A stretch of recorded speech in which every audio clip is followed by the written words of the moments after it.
not just talking about the alliances and how it's important to keep the hierarchy between the parent and the coach and the child. And I was just saying the example, right, that I was just talking with the father of a player I work with, that we cannot be talking all together with the kid there, but it needs to be communication flow. It needs to be like me to the parent and then me to the player and then parent with the player, but not all of us together to keep that up because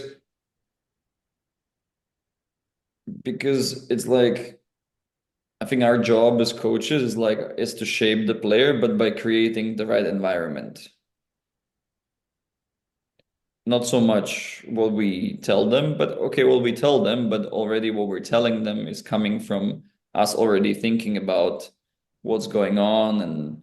And this is the conversation we have right now. Like you and me, we're like two coaches, we're talking about, okay, we can talk about what's going on, like we can brainstorm, we can share ideas, but we're just thinking. And we can be wrong, we can ask questions, we can think out loud, we can say something stupid or whatever, and it's fine.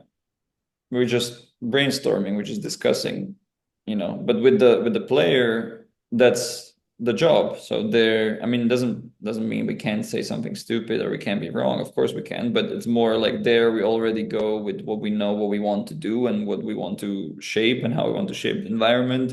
And it's more intentional, it's more conscious of like, okay, this is what I need to talk to you about because of this and this and this that I already thought about before, and maybe even in a conversation with a parent or with another coach without the player. But what I see so much happening nowadays is that the parent will stop you as a coach and will go like, "Hey, like, what do you think about my daughter or my son?" And oh, there's this thing it's happening all the time. Like, you should tell them, or and the child is there present and they might pretend like they're okay, but on some level the as the what's the name, Lair, the as Lair, the famous, the psychologist for tennis, was saying that the brain is always listening. So even if they consciously might not react or anything, unconsciously the brain is always absorbing the information. So, and I think none of us, like me, you, none of us would be happy if we're like standing somewhere and you hear other two people talk about you, especially like not in a positive way, like even adults, right? Like where nowhere you see that. Imagine you're standing with your two friends and they're like discussing you, like in front of you, Mm. about like what's wrong with you. Like so Mm. so I think that's what we need to realize and like treat children like actually give them the respect by actually creating that boundary in a way because we think we're respecting them by the fact that we include them in the conversation, but they don't know, in the sense that they don't know what's happening, they can't think through the problem, so they're not on the same level of the hierarchy of to be part of the discussion because they're looking at us for like, hey, like you guys figure it out. Mm. you know anyway, so that was my rant on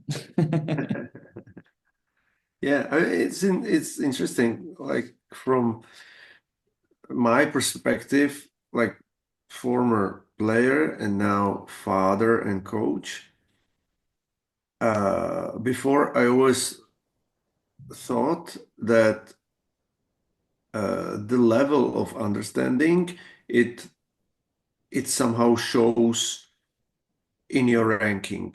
Like the better the players they understand the game. Like you can like it shows in the ranking. And now I feel like I have to be very good at parenting and very good at coaching, and it will show in his ranking again. So it's like, yeah, it shows always. So it's interesting, right? Because yeah, you see all the different factors, like Yeah. all the different factors that are involved, and they might look like they're not directly involved, but actually they are, even though it doesn't seem like they are. And Mm. the cool thing with you, right, is that you see it from like three different perspectives. Yeah. or even more, right? You see it as a, like you said, as a father, like what's your role as a father, what's your role as a coach, and then maybe sometimes even what's your role as like a sparring partner. Um, and then also you're like you can call yourself also like a traveling coach, but at the same time, like a coach like at home with like designing with having a group there with other kids also, where Mm, your son is part mm, of a bigger group. So so you're not just an individual coach, but you're also like a club coach. yeah, yeah. So it's cool, yeah, how you can see the different aspects. Which one is your favorite, would you say? Which one is the one you find most kind of comes most naturally to you of all this? For a long time, it was the player-based perspective, like when I used to play, and I didn't like that much the coaching perspective. But Mhm. now, but now, uh, when I understood how important is it the parenting role, it's very interesting, and also the coaching role with my son, it somehow made it much more interesting because I'm involved 100%. So that's also interesting. But as you said, and I forgot the role, the sparring partner role, or the role uh, to be as an opponent to my player and to give him my perspective as his opponent. That's the role where like I feel and I believe I can give them a lot. Mhm. Like they really, because that's the perspective they, I don't think they can get easy, or there is not many players or coaches they can provide the feedback, and not just the feedback, because okay, you can play against older player, he can give you the feedback, but as a coach, I know a little bit already how to talk to my player and Mhm. how to maybe see it through his eyes a little bit. So I I try, or I hope I know how to give it to him that it's easy for him to understand, or maybe it's just fits to his kind of thinking. Mhm. And I would actually maybe even separate the sparring partner or the opponent role and the coach role, because I think the perspectives you can give him, I mean they mix, right? Because when you play against him, you're having different kinds of insights and different realizations because you're actually playing against him than if you're just watching him play against someone, I'm sure. But what I wanted to say is that the sparring partner role, what we a lot of times forget is that just the pure fact that you're a better player, like just even besides the insights you can give him and the ideas you can give him, but just the fact that you are better than him, so by you playing at a higher level than him, he's improving through playing with you. And not just a higher level in terms of not just higher level in terms of like quality of hitting or something like that, but more the thinking part, more the fact that you can provide situations for him or different puzzles to solve that he might not see from players at his age, or because you have all the international experience and a lot of years experience playing all kinds of different players. So you're a very good quality opponent, um, because you have such a wide variety of styles and things and tools that you can do. So you can also adapt. So even if he figures out a way how to beat you or something, you can adapt, and so he has to adapt again. So where with some playing somebody else, he would have to go through five or six or seven or eight different players to have those. iterations, he can do it like with you. So he has like 10 players in one. Um, so I think that's what we a lot of times forget. And obviously, like every coach has a different playing level, etc. And some there are great coaches who are not good players. There are great players who are not good coaches. Yeah. So I think it's important, like we talk about now, to separate those two roles, and to know, and then on top of that, like I said, you're also a club coach or like a head coach of a group of players. You're also the traveling coach, so these are all different roles, and each role requires a specific approach or specific has the demands and the player needs a different thing in each of those categories. And for you, you're also the dad, so so you have a very tough tough job to play, right? Because Mm, but at the same time it makes it easier for you because you see him through all those different perspectives. So it's easier for you don't have to communicate with other team members around like what's going on, what are you working on, where we see that just never happens. Like, so very few times I saw, or almost never I saw, like teams of people that would actually communicate, like the physio talking with the conditioning coach, talking with the head coach, talking with the traveling coach, talking with the sparring partner. We only see that at like the highest level. right. Uh, we don't see this a lot in junior level. So that's the pros and cons. Like, because you have so many roles, you don't have to communicate, and because you have all the Mm, data, so you can plan accordingly. But the disadvantage is that you're always there, and sometimes knowing which role am I yeah. in and what's necessary in this moment can be more tricky. Yeah.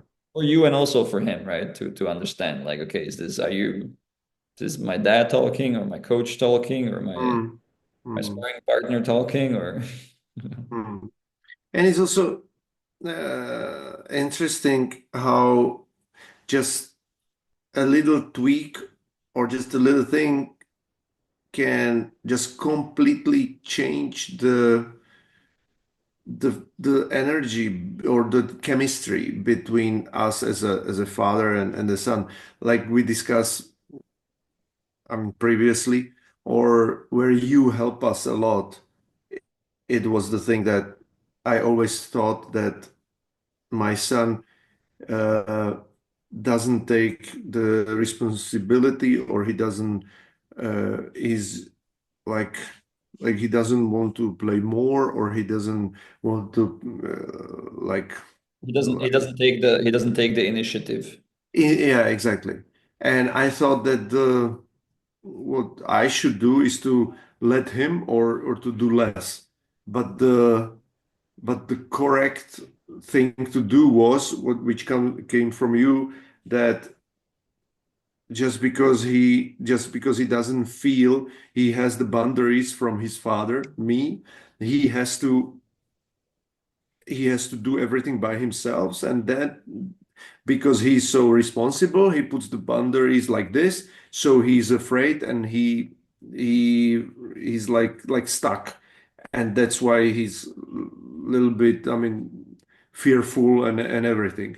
And when I started to put the boundaries to be a little bit more strict, or just that he feels the power of the father, that okay, I decide, and it's going to be like this because I know as a father, and I know as a coach, so I have to be like more strict on the practices, more strict as a father at home, and that helped tremendously somehow, because often we just came across, How did it help? Sorry, how did it help? and What it did helped. It helped, like he could relax. He like suddenly he just felt like, okay, it's not. everything is not on him, is not his responsibility where he should practice and how hard he should practice, and what he should, what is expected from him, from outside. He suddenly he knows that okay, it's taken care of everything. I mean, the father is taking care of the tournaments, and the father coach is taking care of the practices, so I can just relax, I can play. And that was such a big shift that it helped us tremendously. And the most important thing is that maybe if I wouldn't understand it, I could make the same mistakes for next 2, 3, 5 years, and it will, like the trajectory of his career, it could be totally different than now. So, and it's amazing how just, I mean, little tweak and a little insight from you can change directly the life of the player, or for us as a family. So it's amazing. Yeah, I mean, I just for the people listening, I think it's useful this metaphor that I told you when we were having this conversation around this topic, that I said that, you with him and your family, whether you're the father or you're as a team or you're the head coach of the team, whoever is the head of the team, the leader of the team should be holding the wheel in the car. You can think of it like the metaphor is, we're all together in this car and someone's holding the wheel and should be the one, ideally, who knows the way the best. Um, Otherwise, and who has the most experience driving the car. Mm. Um, which makes sense, right? And the problem is that in your case and in most lot parents' cases that I see is that nowadays when you have a child that seems very mature, very smart, very, all of this, and plus like you come from this place of I want him to be more responsible because it looks like you said, he's not taking initiative, he should take more responsibility in this. Then what I'm doing is like I'm putting him to steer the car, I'm putting him behind the wheel, and thinking like, hey, like it's your career, it's your car, like you should take the wheel, right? The problem is that it might be too big of a task for him. Maybe he Yeah. doesn't know how to drive yet. Um, So you're giving him responsibility for something that he cannot take responsibility for just because he doesn't have the knowledge and the experience, etc. And that makes him so freaked out and so nervous because now he's like, I don't want to crash the car. So he's not relaxed, he's tight, and he's avoiding it, obviously. And that's why it looks like then that he's not taking initiative and he's irresponsible. And the paradox is a lot of times we think that that he's irresponsible, he's not taking initiative, so I need to give him more responsibility. Mm, mm, And the paradox is in reality he might be overly responsible, and that's why he's trying to avoid more responsibility because already he's feeling so much pressure and so much responsibility on the inside, then that it's not translating into actions. So a similar example which I like is kind of when we talk about like laziness, like we can say like somebody's lazy and like thinking like, oh, they're not doing anything, like we need to give them more stuff to do because they're lazy, they're not doing anything. But maybe this person's so overwhelmed, this person's stuck because they're so overwhelmed, but like about what do I do, there's so much stuff I could do, I don't know where to start, I don't know what to do, there's so many things I should do. That giving them more stuff is actually making them more stuck. And from the outside, it might look like they're not doing anything.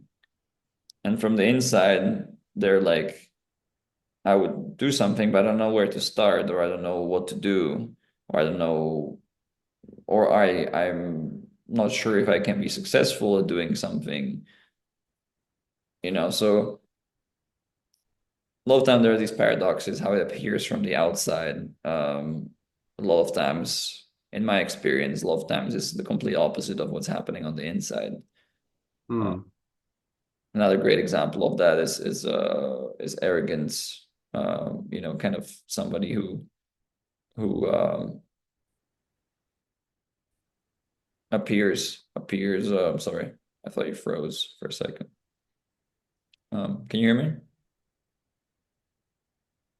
Yeah, yeah, yeah. Okay.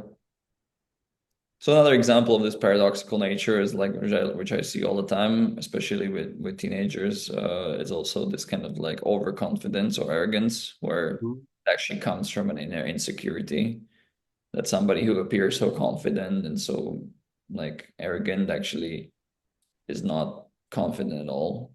Um, so again, the approach from the outside might look like, oh, they're so arrogant, we should like let them see how not so great they are to Hmm. bring them down from this high horse that they're sitting on. And what you're doing is actually you're further making the problem worse because what they actually really need is someone to let them know like, hey, you're good. You're good at this, you're good at that, you're good at the other thing. Because on the inside they're feeling like they're not maybe not that great at anything, and but they need to be, so they have to show that they're so great. So a lot of these different topics, we can't assume like that. In other words, we can't assume like what we see on the first from the outside is clearly what's happening on the inside, because usually, like I said, my experience is exactly the opposite. And do you think it also works like if somebody doesn't have the confidence and it's like, okay, I only know this much and it's enough, then to, on your example, to put them down to have more confidence? What do you mean? Like you said, okay, somebody is overconfident, so you don't want to, I mean, put him down, but just to give him, like, okay, you know this is this. And the opposite example is somebody is too shy.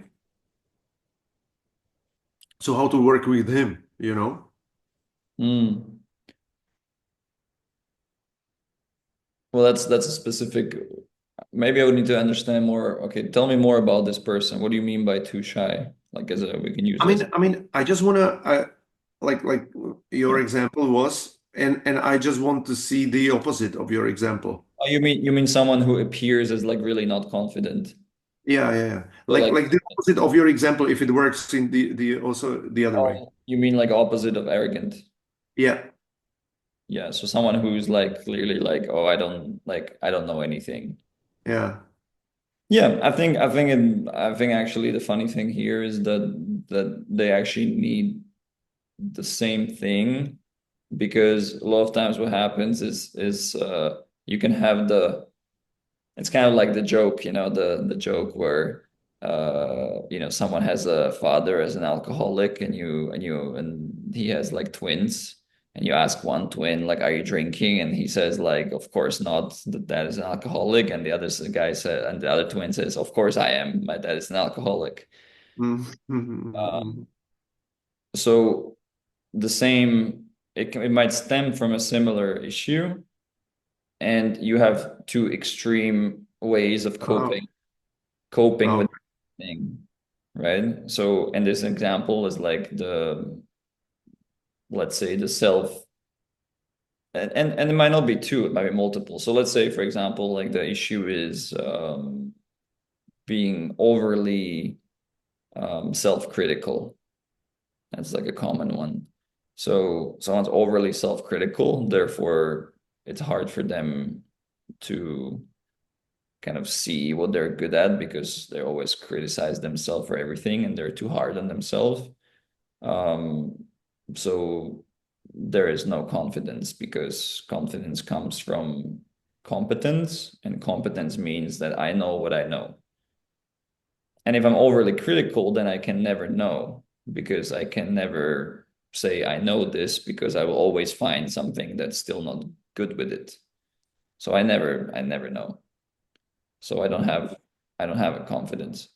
Um, or because I perceive, I think I don't have competence. Even though you do, or the person does, but they just always look at what can be done better and better and better. Therefore, it always looks like it's bad, right?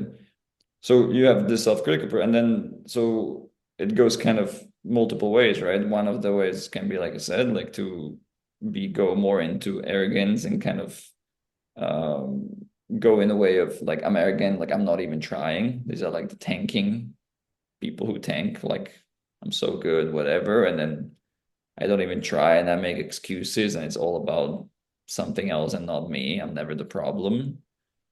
Um, why? Because they don't want to add more weight on themselves because they're already carrying so much weight inside that they don't want to add more or and they don't want other people to add more on them. So they create this protective shield like I'm not even trying. Like I of course I could have done it great, but I just didn't try or or I'm so good at this, that, and other thing, and like don't challenge me.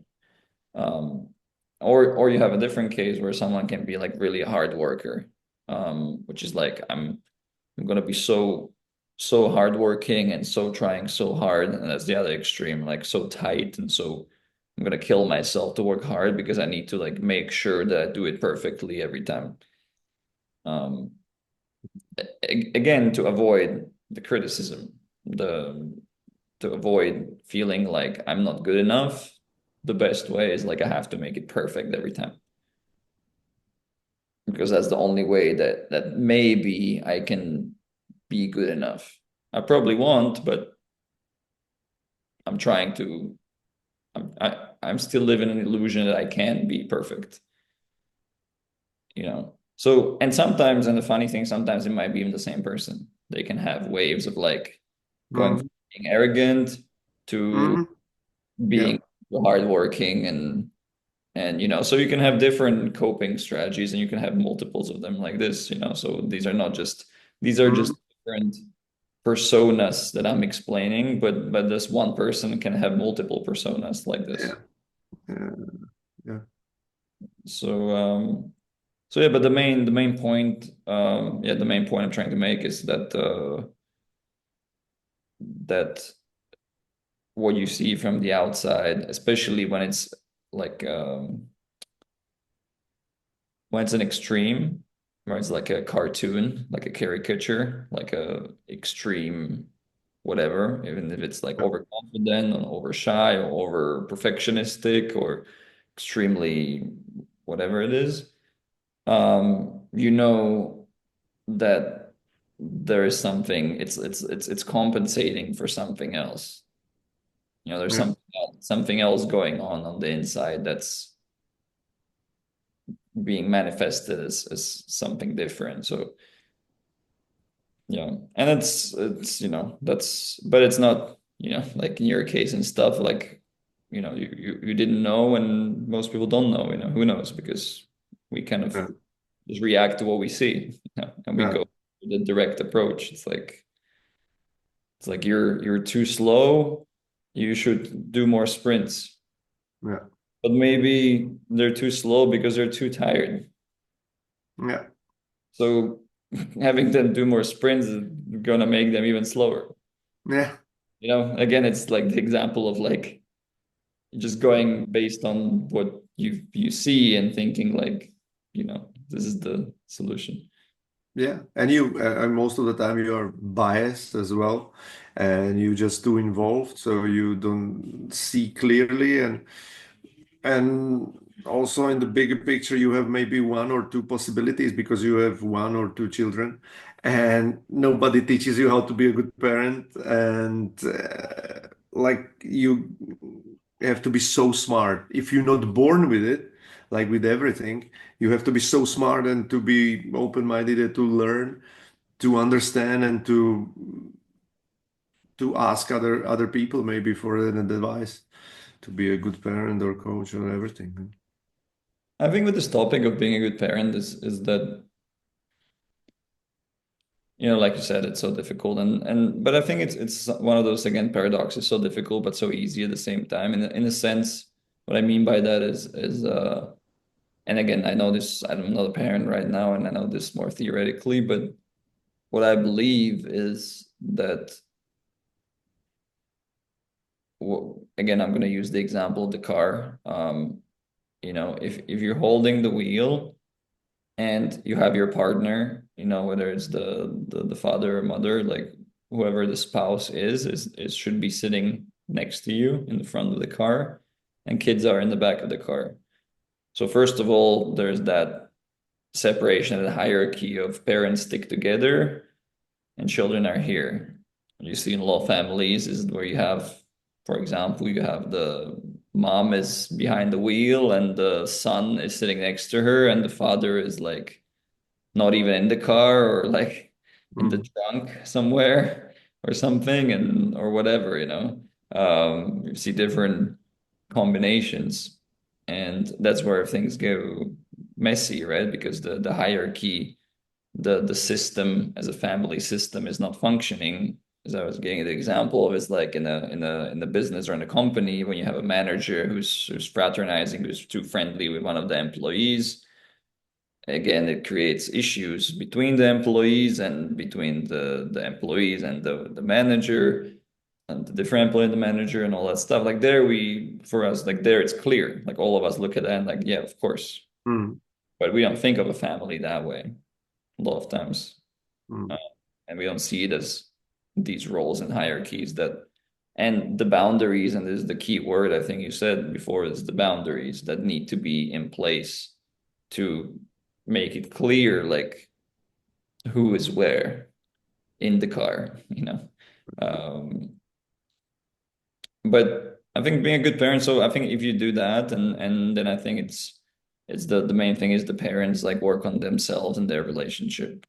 Um, I think it's I love this line that I've told you many times. And I use in my relationship, which is I take care of me for you, and you take care of you for me.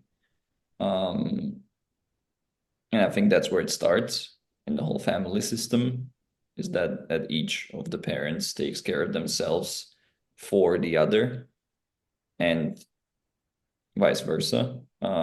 Because the more you have that, the more the man in the family can be in his masculine energy, and can be true to himself, the more he can be there for the woman, and the more she is in her, feminine and true to herself, she can be there for him. And then when that relationship works, the kids are automatically going to be fine, in my belief. I'm not saying there's never going to be issues, because as we start talking about the before we start recording about this show, adolescence and stuff, and it portrays how you have other influences in school and other kids, and so it's not just parents. But my true belief is that if parents are strong together, then they bring, the father brings the masculine energy to the kids, and the mother brings the feminine energy to the kids, because they're helping each other be in those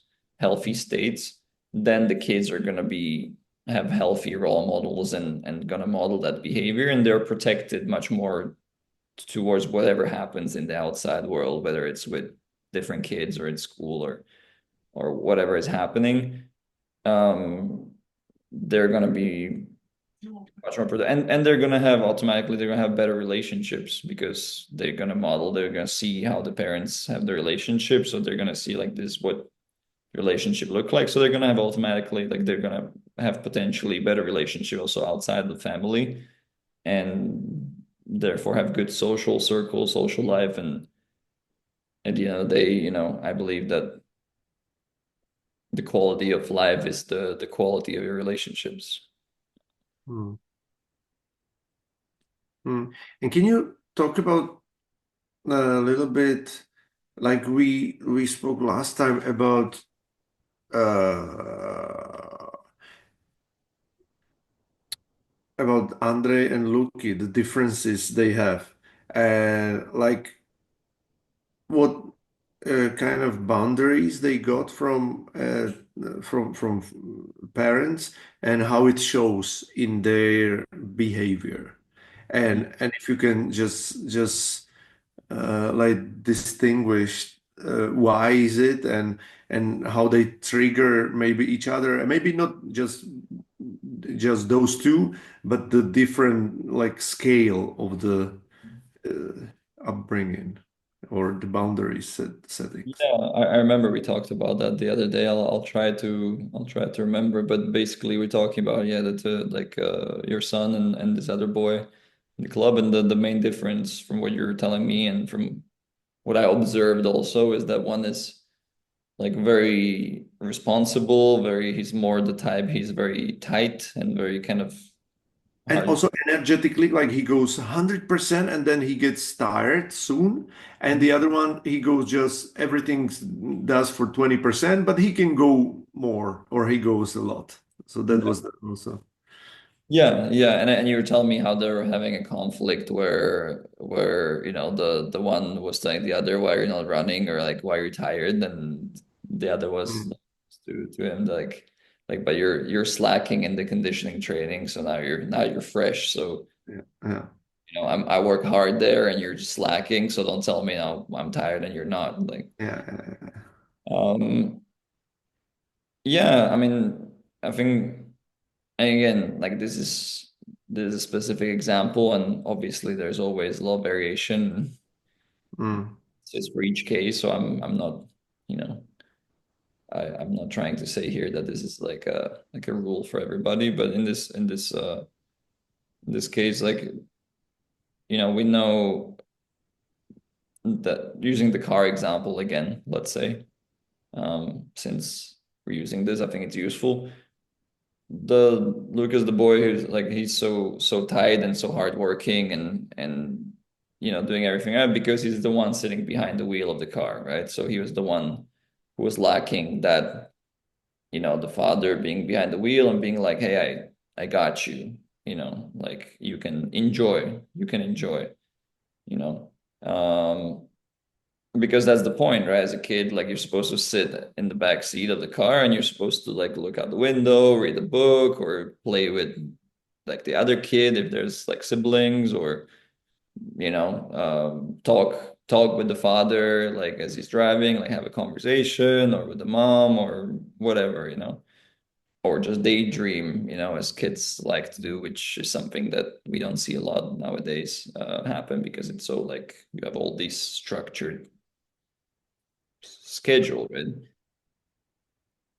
And you definitely can't do any of those things if you're the one drive, like you know, uh, having the responsibility. And the other one is the example of I think where there is a father, like, or there's a parent who is holding the wheel, but that's kind of more along the lines of like I'm holding the wheel, and there is a wall between the front seat and the back seat, and the kid's kind of like that's your place, and maybe the kid's trying to talk to the father and the father is like shut up, I'm driving, yeah, yeah. you know. So at some point what can happen, and just like an example is that what will the kid do? The kid will start jumping up and down Ah, on the seat to get attention, yeah. he will like totally lose sense of, and he might even like hurt himself in the sense that, you know, he might like freaking open the door and fall out of the car, to use like an extreme example, because there is a disconnect Right. between the parent and the child. So there is the okay, I'm holding the wheel, but I'm not aware of the needs of the family. I'm not connected. Um, So there the child might actually like, because of seeking connection, might do stuff just to get attention, you know. And the other thing is in a similar way, which is actually interesting, in a similar way, might learn to rely on himself, that like I have to take care of myself because so in this example in the conditioning training, it's kind of interesting because again it's what I was talking about earlier about the paradox, is like it's a similar kind of strategy, or it might come from a similar dynamic, but in the one dynamic there's like not enough, there's no boundaries, there's no rules, to where like there's so much no rules that like the kid is driving the car.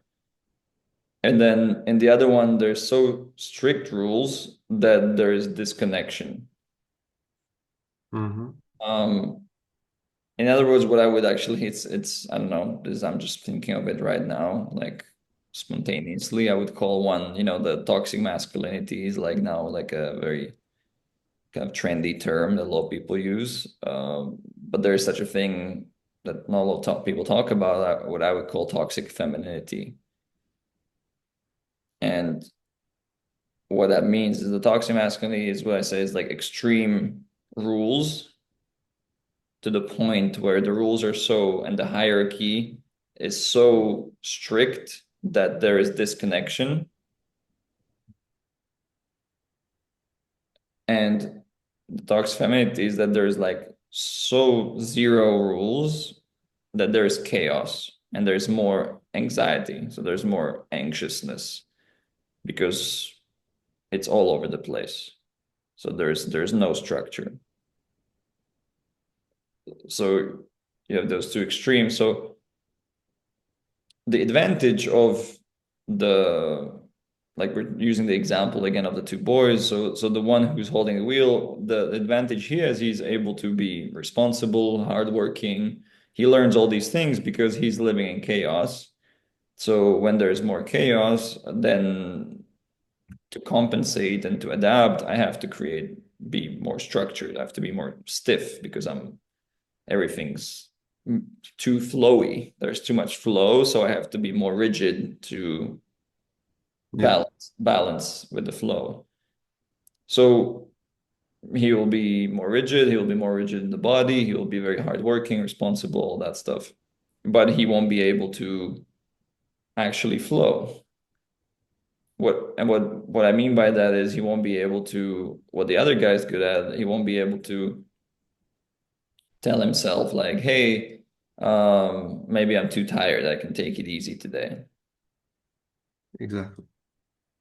Like to flow with the feeling, with going with the flow of like, now it's time to change. So I flow with it. Now it's time to do something differently. Even though we had a plan, it's okay. We can change it because now I'm feeling this,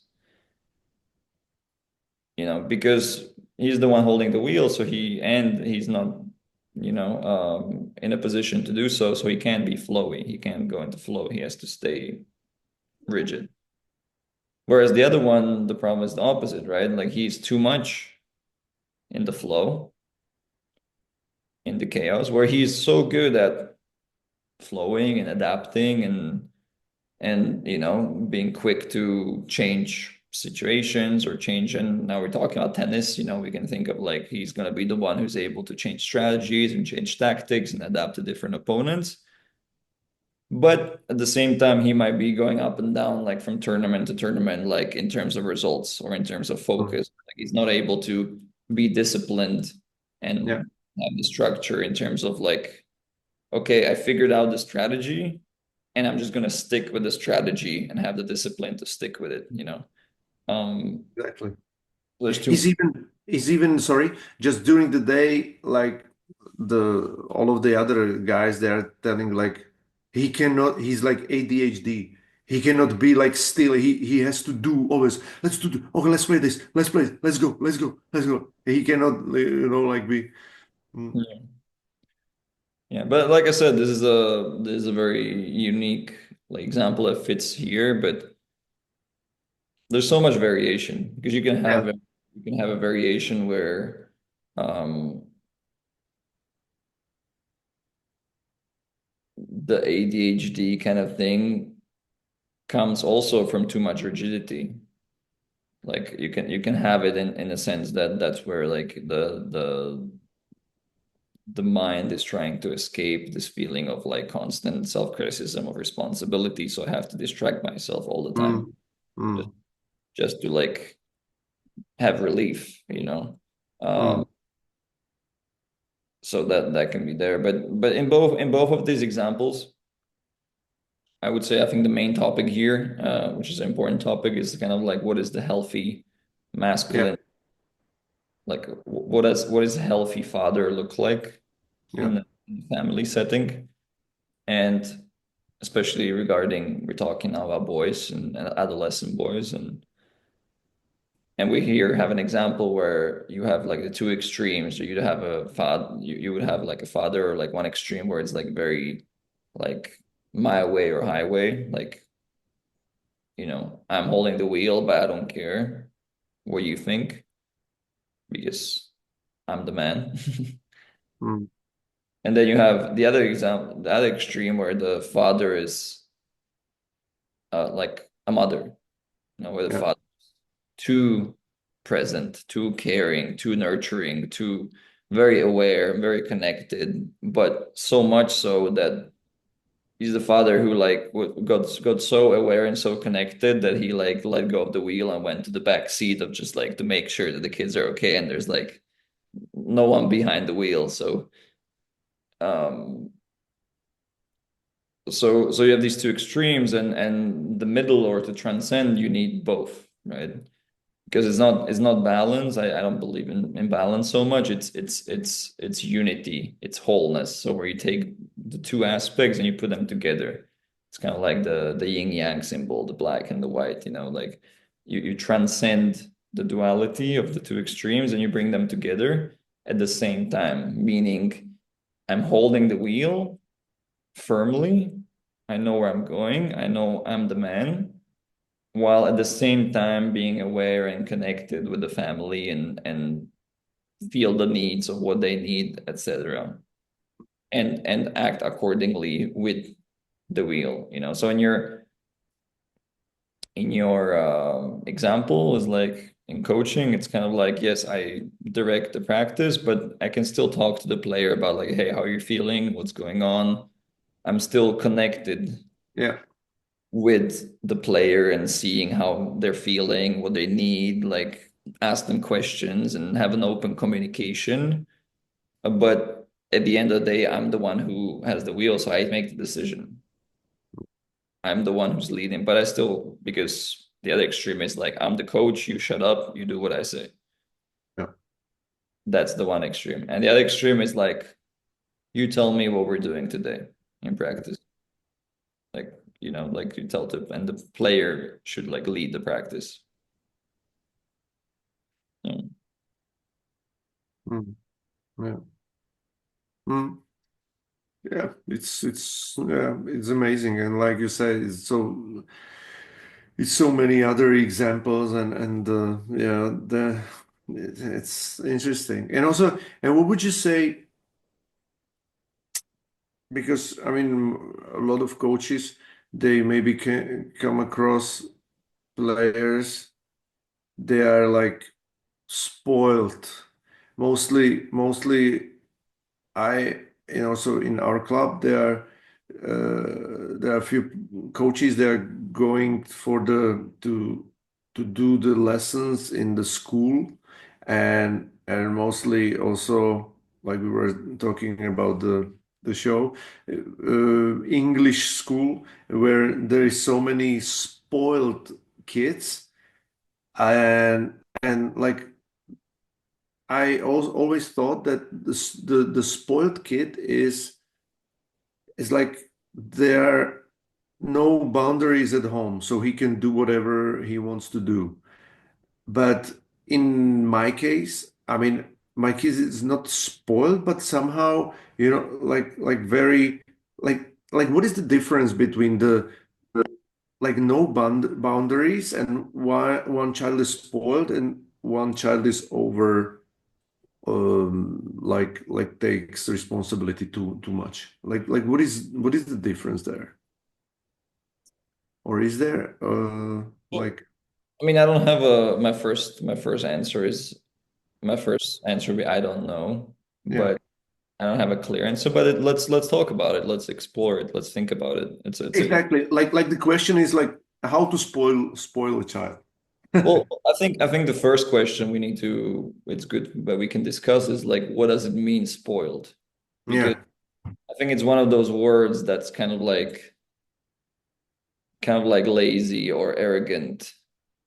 It's like very abstract where we kind of like think yeah.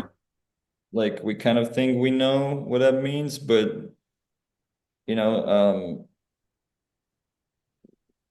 so let's go with spoiled. So what do you how do you like when you say spoiled, what do you imagine? Is it Yeah. what do Yeah. you Yeah, I would say like I know or I came across few players they were like this and it's like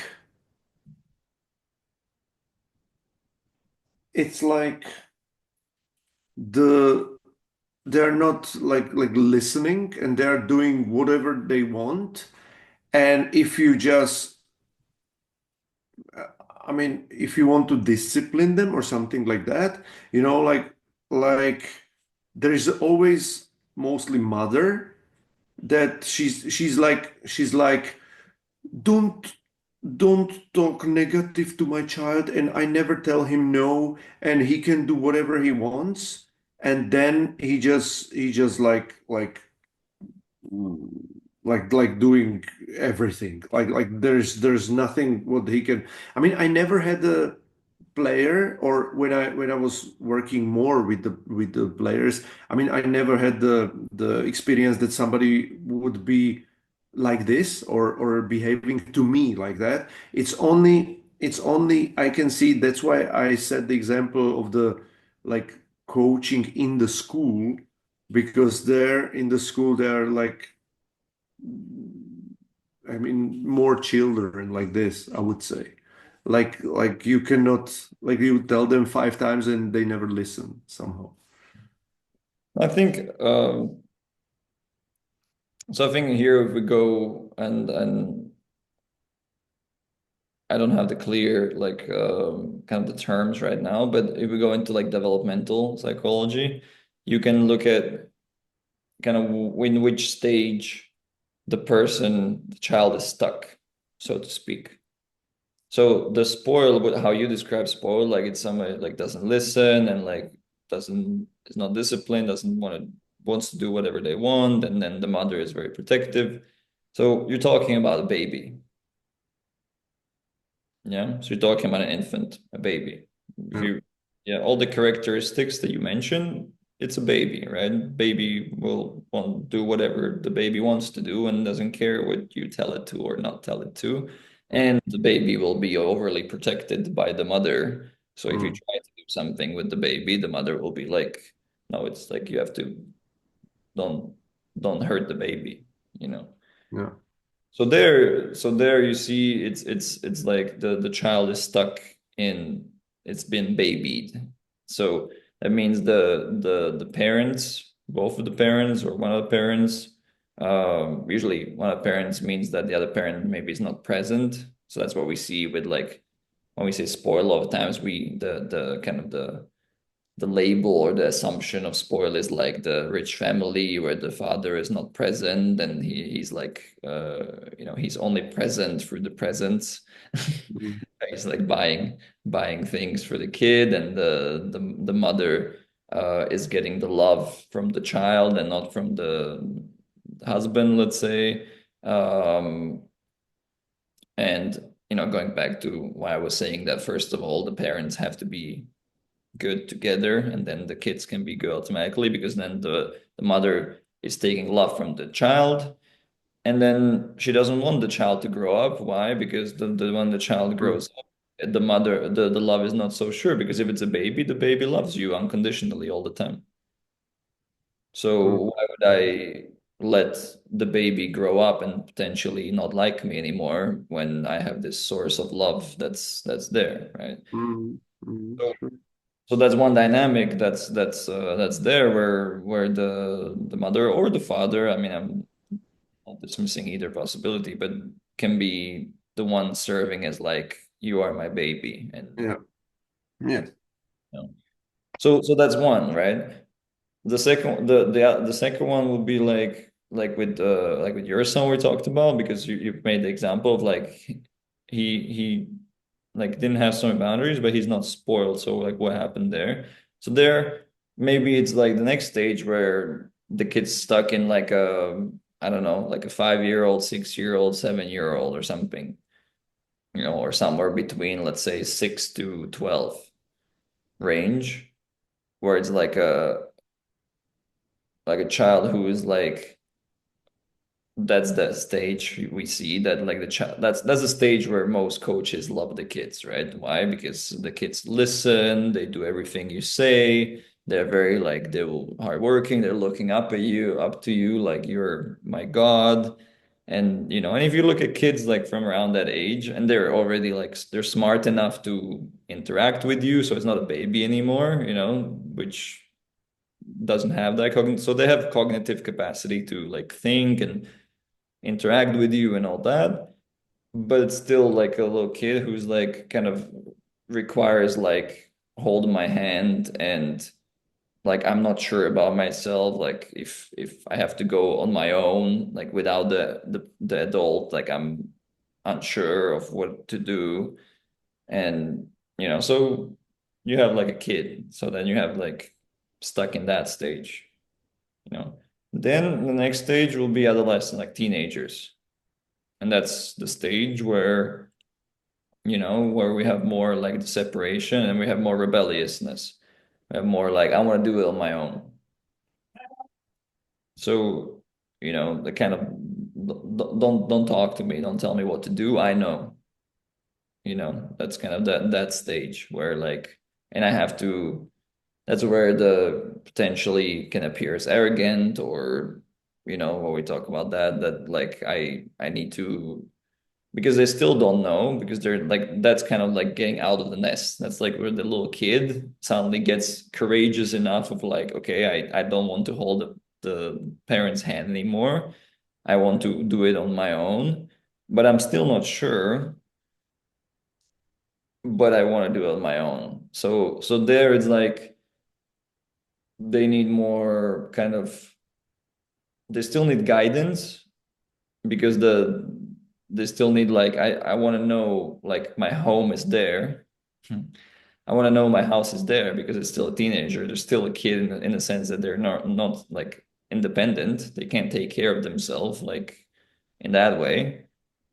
So I still need you there as a parent to guide me and to give me advice when I ask, and to feel that you're there, that you haven't abandoned me and you didn't ignore me and all that stuff.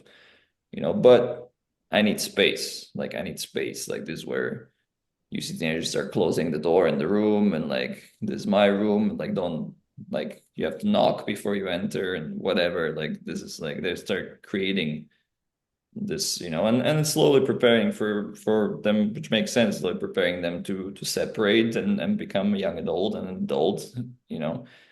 So, and the people who are stuck in this stage, and now we're talking about juniors, so they're not stuck in, they are in this stage, right? But then you see with adults who might have tendencies, who might get stuck in that stage, those are the people who are like, I know, don't tell me, and like, and might be very impulsive. There's a stage where it's like they're still very impulsive and exploring, and like, not still not seeing like a bigger picture of like, so this is just like a, and we could divide into different things, but it's kind of like a broader like categories. And this goes back to, as coaches and stuff, to what I've been saying many episodes we've done of like, you have to see the player first as like, they're human, then they're like male or female, then what age they are, so which developmental stage they're in or not, what I was talking about now, that they're, but, or let's say which developmental stage they're in regardless of how old they are. Mm. So what I was talking about now, just because they're a certain age doesn't mean they're in that developmental stage, because maybe they got stuck somewhere, so we need to help them come out of that. Uh, Mm. and only then you go to they're an athlete, et cetera, right? Because depending on where they are in which developmental stage, they have different needs, and therefore you have to approach them differently. You have to talk Mm. with them differently, approach them differently, treat them differently, give them different amount of responsibility. What we talked about with holding the wheel of like you give a different amount of responsibility to a teenager than you give to a baby or to a little kid. So you're ramping up the you want to give them some responsibility, but like you want to see where they're at which stage and how much they can handle. So you let them, you don't put them behind the wheel of a car, maybe you put them on the bike, first. Right. um so you want to see that. So going back to spoiled, I think spoiled is the baby, and the problem is when the baby is 10 years old or 12 or whatever, or 14 or whatever it is, then the hardest part is going back to what I was saying earlier, that how it appears, you can't treat it directly what you would think to do, because what you see is a 14-year-old being like a baby, what you would immediately think of was like, you need to grow up. Like I'm gonna give you more response. Like you need to like, and you're Mm. gonna be harsh. You're gonna want to be more strict and harsh and like clearly. Whereas it's a baby. What the baby actually needs is like care and nurturing, but in like a healthy way, not in a not in a controlling, anxious way, like we said about the mother of like Mm. something's gonna happen to my, but in like a, hey, you're okay. It's okay. We're safe here. It's fine. It's all good. That's the energy, the approach. So I think the filter, you have to see the person through the eyes of like, okay, who am I talking to right now? And it can even shift because all of us have multiple different personas. So all of us have the baby and the teenager and the little kid and all that inside of us. And sometimes we can behave like a baby and sometimes like a teenager, so like a little kid. So and the more we're whole, the more that's what therapy's for, more work does. So the more we can integrate these parts and so they're not taking control. So they're still part of us, but they're not the one running the show, you know. Um, so as a coach, you have to realize that, like, who am I talking to? To a baby, to a little kid, Mm. teenager, and what do they need? All right. And would you say in your example with the car and who is driving, like the goal is to teach the kids slowly how to drive, and then in their separate or in their own like time, slowly go more behind the wheel, and when they are adult they are behind the wheel with their own family. Exactly. That's the goal. Exactly. It's and it's and we see this in our society. It's normal. Like it's kind of the first one of the first main developmental key things in a child's life is potty training, which means like can they use the toilet on their own? If you think about it, that's the first cultural skill.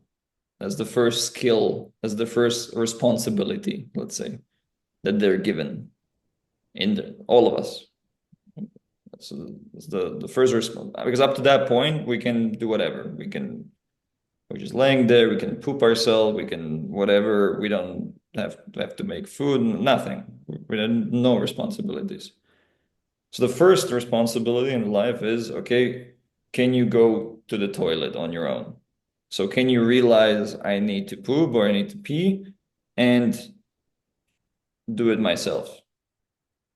You know, that's where a lot of these issues around responsibility and trust and kind of self-doubt actually start in that there. Actually start as far there as like how was it, was the child forced too much of like you have to do it, or was it, let not to do it for a long time and it was like left with diapers for a long time and like it's fine, like doesn't matter. Um, so that's like a clear example of like the first, and then it goes from there. Can you whatever eat by yourself? Can you, etc., etc. Mm. And so you're slowly giving responsibilities to the kid, where my favorite is the definition of responsibility. I think I told you, we talked about this in the past, is like responsibility is what I really like, is that it's the ability plus willingness to do something. So you have two elements, you have ability and willingness. So first is ability, is like, can you do it? It doesn't mean you can do it perfectly, but like, can you attempt? Are you able to at least do it 50%? Right. And willingness, like, do you want to do it? Do you understand why it's important? Do you is it coming from your free will? Like, because then you have the both. And of course, with like the smaller child, and this, like, there might a lot of times not be willingness because they're still developing their capacity to actually choose something and all that. Like, that comes later.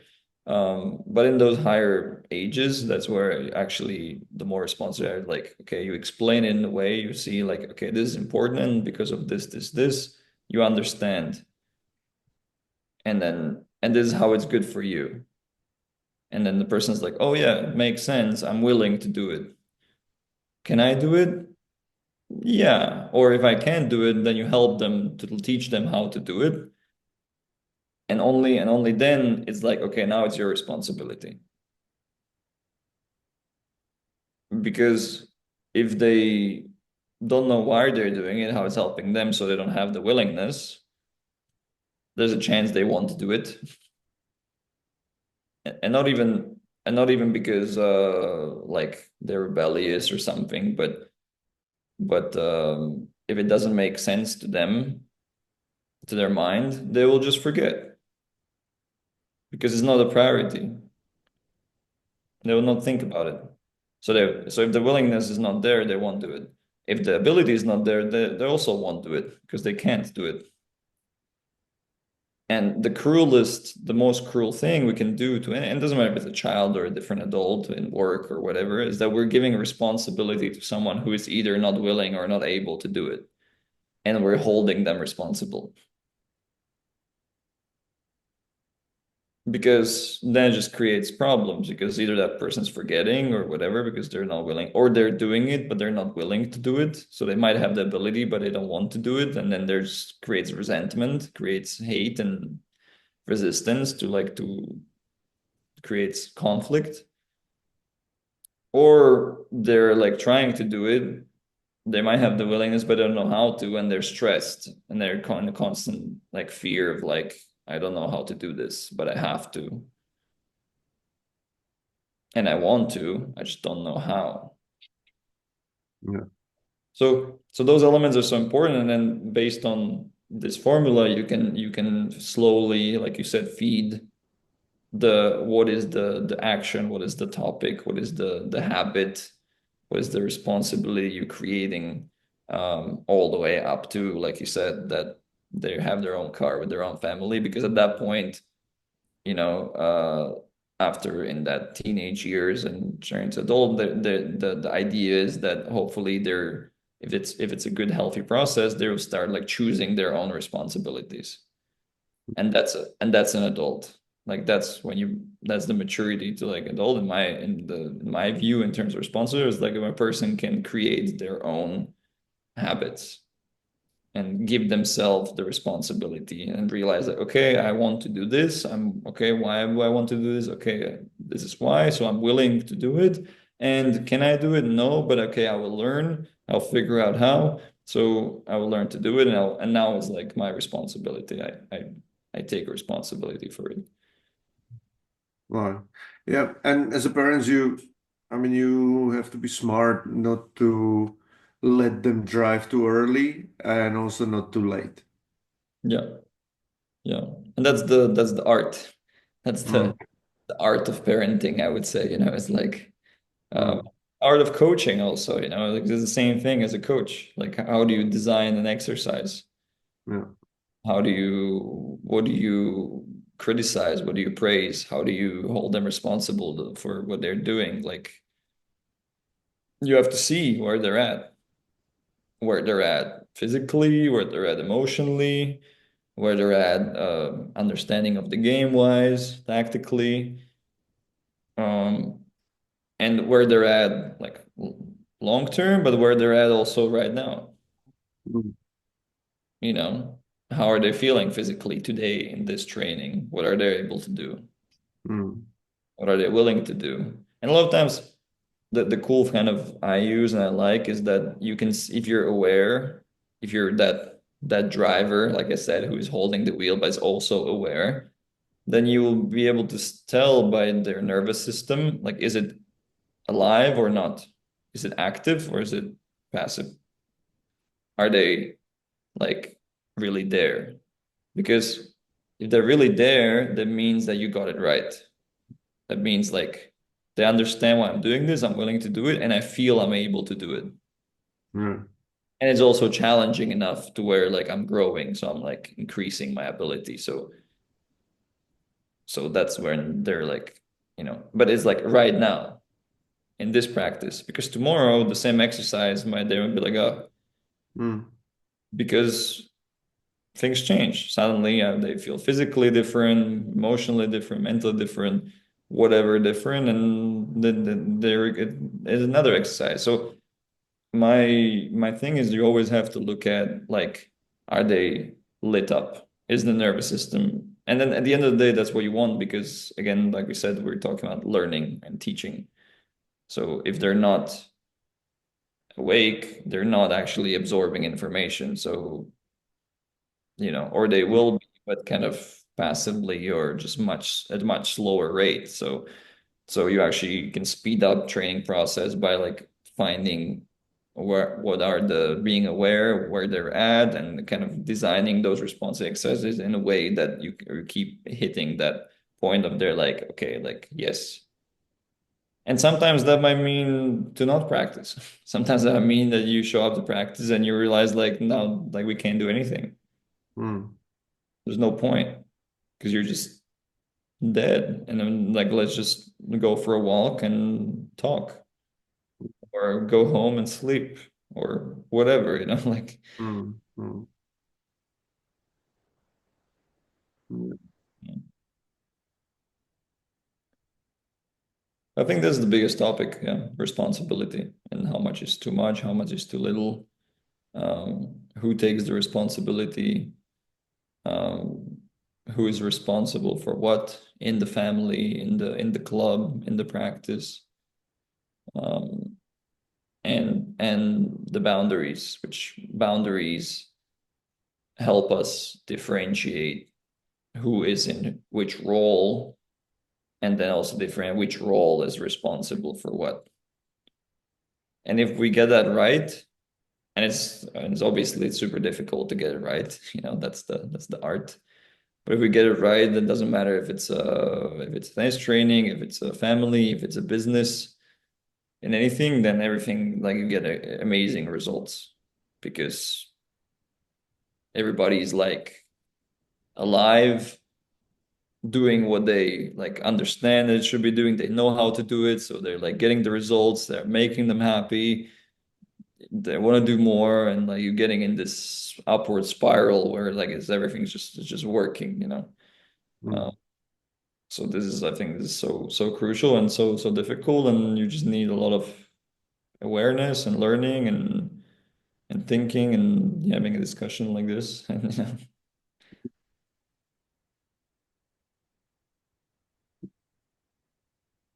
yeah, I Good, perfect. think it's good. We're good for today. I think we exhausted the topic. It was Yeah, yeah, yeah, cool. perfect. Thank you. Great questions that you asked me today. It was interesting for me also to kind of explore because I usually, how I always tell you that I'm also like as we're talking, I'm also realizing things. It's not like I know that Yeah, telling yeah, you, but like I'm things are coming to me. yeah, yeah, Years of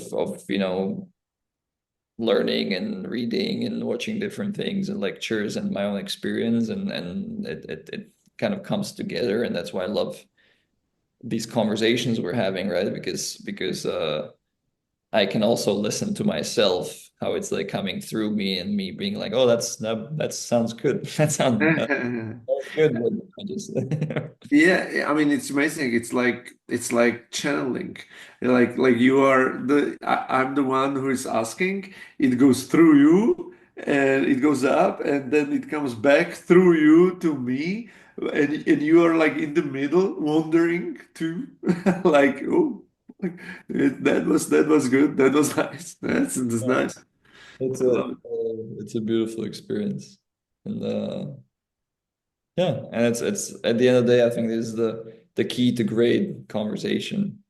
Um, it's I want to tell you just this distinction, right? That I heard once the other day that the difference between what's different between conversation and communication, where like communication is just sharing information, like we're gonna meet there then at this time, and conversation is like this the flow, the kind of whatever pops into your mind, you just say it, and then based on what you're hearing, there comes the question. So you ask the question, and then you ask the question, the other person's like, oh, that's in something else comes to mind, and it's like you said, we're more channeling. It's just kind of happening like a dance, and it just happens, and that's the conversation. It's the beauty of conversation. Um, so I really enjoy these conversations. That's the Joe Rogan art. Exactly. Cool, man. Thank Good. you. Thanks. Thanks a lot. Good.